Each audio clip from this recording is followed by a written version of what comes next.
So আমরা এখন পড়বো হচ্ছে পার্ট বি এর প্রপোজাল। সো প্রপোজাল কি? প্রপোজাল হচ্ছে একটা রিটেন অফার। তুমি হচ্ছে কাউকে একটা অফার করবা, তোমার প্রতিষ্ঠানের মালিককে কিংবা হচ্ছে সুপারিয়র যারা থাকবে তাদের কাছে হচ্ছে অফার করবা বিভিন্ন জিনিস। এবং সেটা কি হইতে পারে, যে কোনো প্রবলেমের অফার হইতে পারে, স্যার এটা প্রবলেম সলিউশন এইটা। বিভিন্ন সিচুয়েশন নিয়ে বিভিন্ন প্ল্যানিং নিয়ে সাজেশনস দিতে পারো। তো এগুলা কিছু যখন তুমি কাউকে অফার করবা তখন সেটাকে বলা হচ্ছে প্রপোজাল। তো বলছে proposal is a written offer. Proposal হচ্ছে একটা রিটেন অফার, লিখিত আকারে, না মৌখিকভাবে কখনোই প্রপোজাল দেওয়া যাবে না, লিখিত আকারে। Proposal is a written offer that contains any problem, যেটা কি বহন করে, কোনো প্রবলেম বহন করে, কোনো প্রেজেন্ট সিচুয়েশন নিয়ে আলোচনা করে, কোনো প্ল্যানস নিয়ে আলোচনা করে, কিংবা কোনো সাজেশনস নিয়ে এক্সেট্রা নিয়ে আলোচনা করে, that and in at which put forward for consideration by others, যেটা হচ্ছে কি করে, আমি সামনের দিকে আমি কাউকে দিব যে কনসিডারেশন করবে, হ্যাঁ না ঠিক আছে তোমার এই সাজেশন আমি অ্যাকসেপ্ট করলাম না রিজেক্ট করলাম। সো এটা এই জন্য বলছি ইন অ্যাট হুইচ, যেটা হচ্ছে কি পুট ফরওয়ার্ড, যেটাকে আমি সামনের দিকে আমি দিব কিসের জন্য, কনসিডারেশনের জন্য, বাই আদার্স। আদার্স বলতে এখানে সুপারিয়র, যা আমি প্রতিষ্ঠানের সুপারিয়র যে থাকবে তাকে আর কি। সো প্রপোজাল হচ্ছে বিভিন্ন টাইপের হয়। এই ফর্মালি সলিসাইটেড প্রপোজাল হয়, ইনফর্মাল সলিসাইটেড, তারপর হচ্ছে মূলত সলিসাইটেড আনসলিসাইটেড। হ্যাঁ, সলিসাইটেড আবার দুই প্রকার, একটা হচ্ছে ফর্মালি আর একটা হচ্ছে ইনফর্মালি। তো সেলস প্রপোজাল আছে, বিভিন্ন প্রকার প্রপোজাল আছে, এগুলা যে তোমার হচ্ছে এগুলার মতো হুবহু লিখতে হবে এমন না। মানে তুমি যেসব প্রপোজাল জানো, যেমন সলিসাইটেড আনসলিসাইটেড বললাম, তাহলে আমি বিজনেস প্রপোজাল দিতে পারি, কোনো একটা রিসার্চের জন্য প্রপোজাল দিতে পারি, হ্যাঁ, তারপর হচ্ছে সার্ভিসের প্রপোজাল দিতে পারি, প্রোডাক্টের জন্য প্রপোজাল দিতে পারি, স্ট্র্যাটেজিক প্রপোজাল দিতে পারি, বিভিন্ন প্রপোজাল আছে। তবে এর মধ্যে জানতে হবে আমার কি, business proposal, solicited proposal, unsolicited proposal, এই তিনটা প্রপোজাল হচ্ছে জানতে হবে। ওকে, তো আমি আসি প্রথমে বিজনেস প্রপোজাল নিয়ে, খুব ইম্পর্টেন্ট। বিজনেস প্রপোজাল কি করবে, কি নিয়ে ডিল করবে, বিজনেস রিলেটেড ইনফরমেশন নিয়ে ডিল করবে। বলছে the proposal which deals with any aspect of business, অর্থাৎ যেই প্রপোজালটা বিজনেসের যে কোনো দিক নিয়ে আলোচনা করে or industry is called business proposal. Business proposal, তাহলে এখানে কি কি প্রপোজাল দিতে পারে, বিজনেস রিলেটেড যে কোনো প্রবলেম, সাজেশনস, প্ল্যানিং, এগুলো হচ্ছে দিবে, এগুলো ইনক্লুড করে দিবে। যখন বিজনেস প্রপোজাল আসবে, ধরো যে 2 মার্কের জন্য আসলো, তো তুমি তো একটু বাড়ায় লিখতে হবে, শুধু ডেফিনেশন দিলে কিন্তু ফুল মার্ক পাওয়া যায় না, বাড়ায় লিখতে হবে কিছু। হ্যাঁ, মিনিমাম হচ্ছে আড়াই পেজ, আধা পেজ করে লেখা উচিত, যে কোনো 2 মার্কের কোশ্চেন বা 1 মার্কের কোশ্চেন আসলে, 2 মার্কের জন্য আসলো। অনেক সময় দেয় দুইটা কোশ্চেন একসাথে মিলে 6 মার্ক দিয়ে দিছে, তাহলে সেই ক্ষেত্রে what is define business proposal, শুধু ডেফিনেশনটা দিলে কিন্তু মার্ক পাওয়া যাবে না, একটু বাড়ায় লিখতে হবে। তো বিজনেস প্রপোজাল কি, যেটা হচ্ছে বিজনেস নিয়ে ডিলস করবে, বিজনেসের আইডিয়া, প্ল্যান, সাজেশনস নিয়ে ডিলস করবে, এটাকে বলবে বিজনেস প্রপোজাল। ওকে, তারপর আমরা যাবো সলিসিটেড আনসলিসিটেড, খুবই ইম্পর্টেন্ট, খুবই ইম্পর্টেন্ট, মানে খুব খুব খুব ইম্পর্টেন্ট, সলিসিটেড এন্ড আনসলিসিটেড প্রপোজাল।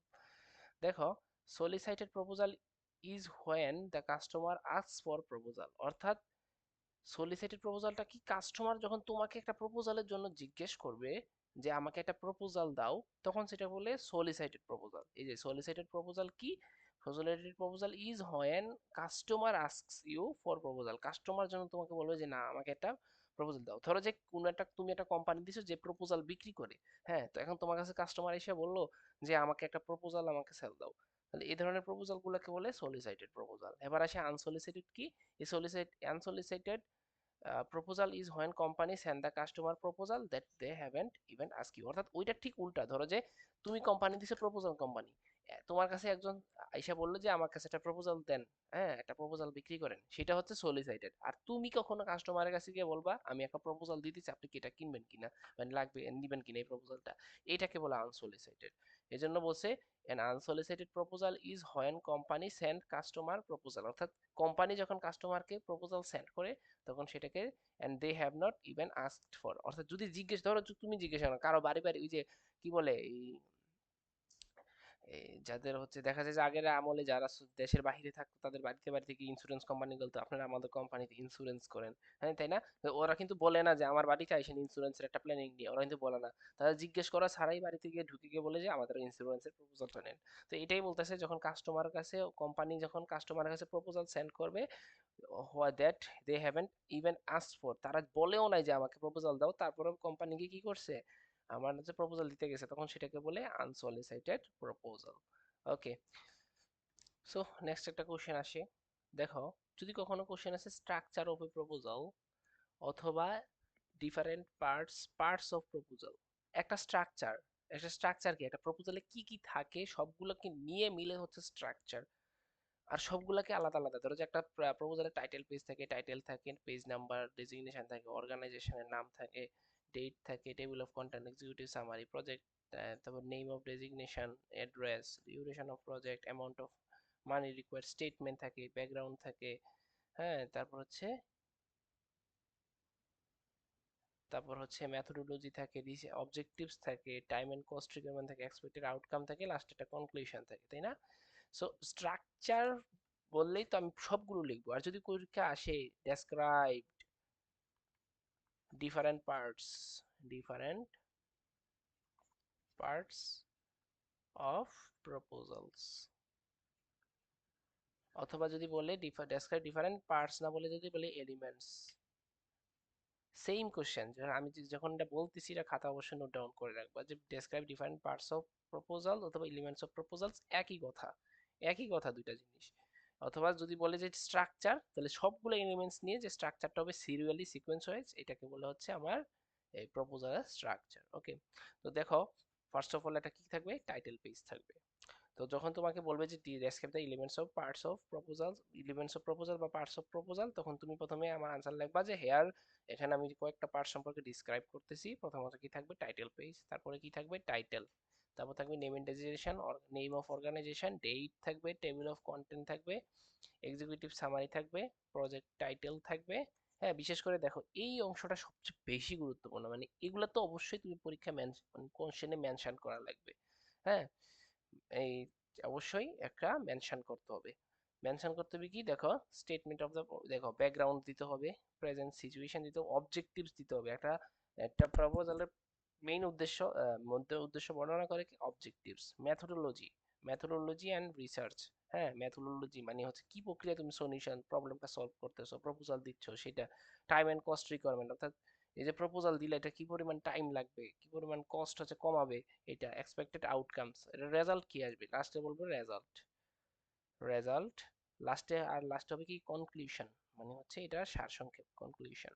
ওকে, তো এগুলো হচ্ছে elements of parts of the proposal. So খাতায় একটা দুইটা পেজ খালি রাখবা, 2 পেজ খালি রাখবা বলছি, 2 পেজ খালি রেখে, অথবা যদি খাতায় জায়গা না থাকে তাহলে আলাদাভাবে হচ্ছে লিখবা, একটা আলাদা পেজ নিবা, সেখানে লিখবা যে কোশ্চেন লিখবা describe the parts of proposals, লিখে এইগুলা, ধরো এইটা এই অংশটা লিখে 2 আঙ্গুল গ্যাপ রাখবে, এটা রেখে 2 আঙ্গুল গ্যাপ রাখবে, এগুলো রেখে সবগুলো লিখে, বিশেষ করে এই সবগুলা থাকতে হবে, এই যে লাস্ট টাইম যেগুলো বললাম এগুলো থাকতে হবে, এখান থেকে 2 একটা বাদ যাবে। যেমন আমি বলি, তুমি স্ট্রাকচারটা তো পড়বা, হ্যাঁ, এখান থেকে টাইটেল থাকবে, টাইটেল পেজ, টাইটেল পেজ থাকবে, টাইটেল থাকবে। ওকে, আমি অন্য কালার একটা নিলাম, টাইটেল থাকবে, টাইটেল পেজ থেকে নেম এন্ড ডেজিগনেশন থাকবে, অর্গানাইজেশন লাগবে না, ডেট থাকবে, টেবিল অফ কন্টেন্ট থাকবে, প্রজেক্ট এক্সিকিউটিভ সামারি থাকবে, হ্যাঁ, তারপর হচ্ছে ডিউরেশন অফ প্রজেক্ট থাকবে, তারপর এগুলা লাগবে না, তারপর হচ্ছে প্রজেক্ট টাইটেল থাকবে, এগুলা, তারপরে এই সবগুলা দিতে হবে। ওকে, এগুলাই এলিমেন্টস, এগুলাই হচ্ছে সবগুলা মিলে হচ্ছে স্ট্রাকচার। ওকে, সো নেক্সট আমরা আর একটা পার্থক্য পড়বো, সলিসাইটেড ভার্সেস হচ্ছে সলিসাইটেড প্রপোজাল ভার্সেস হচ্ছে আনসলিসিটেড প্রপোজাল, যেটা আসে পরীক্ষায় 4 থেকে 4 মার্কের জন্য, সেটা পড়বো। এইখানে দেখো অনেক সুন্দর করে দেওয়া আছে, প্রথমে টাইটেল পেজ থাকবে, এলিমেন্টস বললেই যে দেখো এই প্রথমে টাইটেল পেজ থাকবে, টাইটেল পেজের আন্ডারে কি থাকবে, এগুলা টাইটেল থাকবে, name of designation, name and designation থাকবে, অর্গানাইজেশন নাম থাকবে, ডেট থাকবে, এটা শুধু টাইটেল পেজের আন্ডারে। তারপর আরেকটা পেজে টেবিল অফ কন্টেন্ট আলাদা থাকবে, অর্থাৎ কি কি আমি জিনিস নিয়ে আলোচনা করছি। তারপর এক্সিকিউটিভ সামারি, এক্সিকিউটিভ সামারি কি থাকবে, এক্সিকিউটিভ সামারির আন্ডারে থাকবে project title, name of designation, address, duration of project, কতদিন লাগবে, অ্যামাউন্ট অফ মানি। তারপর স্টেটমেন্ট পর্যায়ে কি থাকবে, ব্যাকগ্রাউন্ড, প্রেজেন্ট সিচুয়েশন, আমার approach, methodology, time and cost, লাস্টে আমার কি থাকবে, রেজাল্ট, তারপর থাকবে কনক্লুশন। সো আমি যদি পরীক্ষা আসে যে এই এলিমেন্টস অফ স্ট্রাকচার, তো প্রথমে আমি টাইটেল পেজ দিব, তার এগুলা ছোট করে বর্ণনা করব, ছোট করে বর্ণনা করব। তারপর টেবিল অফ কন্টেন্ট দিব 2 নাম্বার দিয়ে, তার ভিতরে এটার আলোচনা, তৃতীয়তে আমি লিখবো এক্সিকিউটিভ সামারি, এটার ভিতরে যা থাকবে এগুলোকে সংক্ষেপে বর্ণনা করব। 4 নম্বরে দেখো স্ট্রাকচার অথবা পার্টস অফ অথবা এলিমেন্টস অফ প্রপোজাল। হ্যাঁ, তারপর স্টেটমেন্ট এন্ড প্রবলেম দিব, তারপর এগুলো ছোট, এগুলো সব আলাদা আলাদা ব্যাখ্যা করবো, তারপর 5 নম্বরে দিব রেজাল্ট, তারপর হবে কনক্লুশন, এটাই। ওকে। এই যে এখানে হচ্ছে আমার ব্যাখ্যাগুলো আছে, হ্যাঁ এক্সাম্পল দিয়ে হচ্ছে ব্যাখ্যাগুলো আছে, এগুলা এখান থেকে এই ব্যাখ্যা না, জাস্ট এটা একটা উদাহরণ দিছে। ওকে, আমরা সলিসিটেড আনসলিসিটেড পার্থক্যটা দেখব। তবে তার আগে আমরা হচ্ছে একটা প্রপোজাল হচ্ছে পরীক্ষায় আসে এরকম একটা প্রপোজাল, সেটা হচ্ছে আমরা দেখব। সো দেখো এখানে একটা ধরো যে বিভিন্ন প্রপোজাল পরীক্ষা আসতে পারে। আহ, দেখো বলছে যে suppose you are a production executive of Russell textiles limited, তুমি রাসেল টেক্সটাইল লিমিটেডের হচ্ছে একজন production executive. Now write a proposal to your higher authority, অর্থাৎ উপর অথরিটির কাছে তুমি একটা প্রপোজাল দিবা to buying some new machines, অর্থাৎ কিছু নতুন মেশিন কিনতে ফর ইউর ফ্যাক্টরির জন্য to increase quality and production, অর্থাৎ কোয়ালিটি প্রোডাকশন এবং বাড়ানোর জন্য। অর্থাৎ তুমি একজন এক্সিকিউটিভ একটা কোম্পানির, তুমি তোমার সিনিয়রের কাছে হচ্ছে একটা প্রপোজাল দিবে কি সম্পর্কে, যে একটা মেশিন কিনতে, ফ্যাক্টরির জন্য মেশিন করতে, যে যে মেশিনগুলো কিনলে তোমার জিনিসের কাপড়ের কোয়ালিটি বাড়বে এবং প্রোডাকশনও বাড়বে। তো দেখি একটা কিভাবে করে। দেখো এই যে একটা এখানে আমি একটা মডেল দিছি। তো তুমি বলছে যে এই প্রপোজাল ফর বাইং, তুমি যেইটা প্রপোজাল থেকে কোশ্চেনে যেটার কথা বলো, ওইখানে যেরকম মেশিন কেনার কথা বলছে, তো এখানে তুমি যেরকম বলছে proposal for buying a machine and electricity generator to ensure smooth production. তো তুমি ওইখানে যে সাবজেক্টটা ছিল proposal for buying machines for improving production quality and এটা, তো এটার জন্য একটা এটা টাইটেল থাকবে প্রথমে। টাইটেল আন্ডারে কি থাকবে, যে করছে তার নাম, তারপর হচ্ছে তার ডেজিগনেশন, তারপর সে কোম্পানির নাম, তারপর ডেট। আমরা আমরা কিন্তু স্ট্রাকচার পড়ে আসছি, আমরা স্ট্রাকচার পড়েছি, সেই স্ট্রাকচার অনুযায়ী তারপর কার কাছে পাঠাবা। দেখো প্রথমে টাইটেল দিছো, তারপর যে পাঠাবে তার নাম, ধরো যে এটা হচ্ছে আমার এই কয়টা, তারপর সে যে পাঠিয়েছে তার নাম, সে কোন পদে আছে, সে কোন কোম্পানিতে আছে, তারপর যেদিন লেখছো ওই ডেট লেখার পর তারপর হচ্ছে যে যার কাছে পাঠাইতে চাও তার ডেজিগনেশন নাম, তারপর date, এই শেষ। এটা প্রথম পার্ট, হ্যাঁ প্রথম পার্ট। তারপর সাবজেক্ট দিবা কি জন্য প্রপোজাল পাঠাইছো, কি জন্য, ওই যে কোনো কিছু বাই করার জন্য। তারপর একটা লেটার লিখবা ছোট করে, dear sir I trust this letter find you well, আমি বিশ্বাস করি এই লেটারটা আপনার কাছে যথাবাদে পৌঁছাইছে। I am writing to propose an acquisition of an electricity generator for our factory, আমি আমি আপনাকে প্রপোজাল দিচ্ছি কি করে, বাইক কিনের জন্য, ইলেকট্রিক জেনারেটিভ আমাদের কোম্পানির জন্য। কেন কিনতেছি এই কথাগুলো বলতে হবে, যে আমাদের প্রোডাকশন স্লো হচ্ছে, ভালো হইতেছে না, এগুলোর জন্য আমি কি করতেছি, আমি আপনাকে একটা প্রপোজাল দিতেছি, আপনি এটা নেন। তারপর আমরা চলে জানি প্রথমে ব্যাকগ্রাউন্ড আলোচনা করতে হবে, ওই যে আমরা স্ট্রাকচারে পড়ে আসছি ব্যাকগ্রাউন্ড, তারপর হচ্ছে ব্যাকগ্রাউন্ড কি, মানে আমাদের কোম্পানির একটা ব্যাকগ্রাউন্ড দিবা। হ্যাঁ, ব্যাকগ্রাউন্ড দিবা হচ্ছে তোমার, ব্যাকগ্রাউন্ড বলতে কোম্পানির ইতিহাস না, হ্যাঁ আমার এই যে কি কি হচ্ছে, তুমি যে ধরো যে মেশিন কিনতেছো না কোম্পানির জন্য, যে মেশিন ছাড়া কি কি সমস্যা হচ্ছে এগুলা। তারপর হচ্ছে মেথডস এন্ড রিসার্চ, হ্যাঁ তারপর এখানে অবজেক্টিভস দিতে হবে। অবজেক্টিভস দিতে হবে, আসলে এটা কিনার উদ্দেশ্য কি, কিনলে কি হবে, আমার হচ্ছে কোয়ালিটি ইমপ্রুভ করার জন্য, তারপর প্রোডাকশন বাড়ানোর জন্য, এগুলো হচ্ছে বলতে হবে অবজেক্টিভসে।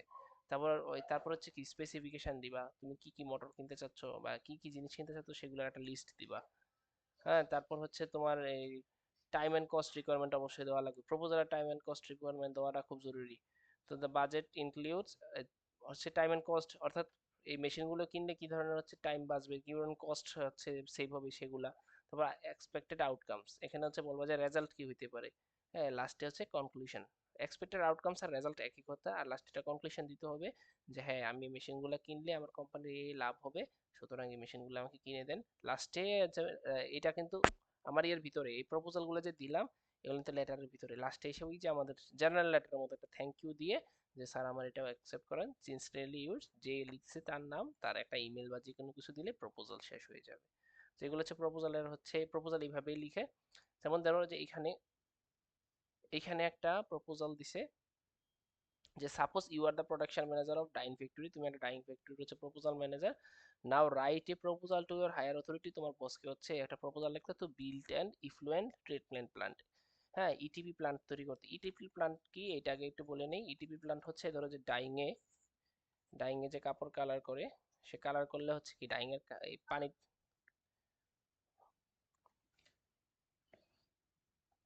সে একটা ডাইং ল্যাবে, সো একটা ডাইং ফ্যাক্টরিতে যেই আমরা কাপড়গুলো হচ্ছে রঙের ভিতর মিশাই রঙের পানিতে, সেখান থেকে হচ্ছে এই কাপড় তো কালার হয়ে যায়। এখন কালার হওয়ার পর তো আমার যে ওয়েস্টেজ গুলো সেগুলো তো থাকে, পানির সাথে কিছু কালার থাকে, জাস্ট পানি থাকে, হিউজ পরিমাণ পানি থাকে। ধরো যে 1 কেজি কাপড় তৈরি করার জন্য 1000 কেজি পানি লাগতেছে।